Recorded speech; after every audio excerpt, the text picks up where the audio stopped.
పిల్లలు కోల్పోయిన ఎలుగుబంటి ఎట్టుంటుందో తెలుసా? ఎవడొచ్చినా ఈడిచిపెట్టదు. పాపం కూడా ఎలాంటిదో తెలుసా? పిల్లలు కోల్పోయిన ఎలుగుబంటి కంటే ప్రమాదకరమది. ఎవడిని దొరికినా ఈడిచిపెట్టదు. దావీదు దొరికినా ఈడిచిపెట్టదు. ఇస్కరియోతు యూదా దొరికినా ఈడిచిపెట్టదు. అననీయ సప్పీరా దొరికినా ఈడిచిపెట్టదు.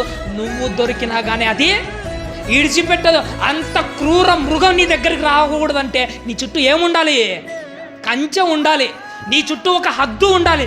దేవుడు నిర్మించిన ఆ కంచె, ఆ హద్దే లేకపోతే నీ జీవితాన్ని, నా జీవితాన్ని ఇంకెవడు కాపాడలేడు మన దేవుని వల్ల. అందుకు నువ్వు నేను ఎట్టుండాలట? బుద్ధిపూర్వకంగా ఏం చేయకూడదు? పాపము చేయడానికి దాని ప్లేసు లేక నువ్వు పోకంతే.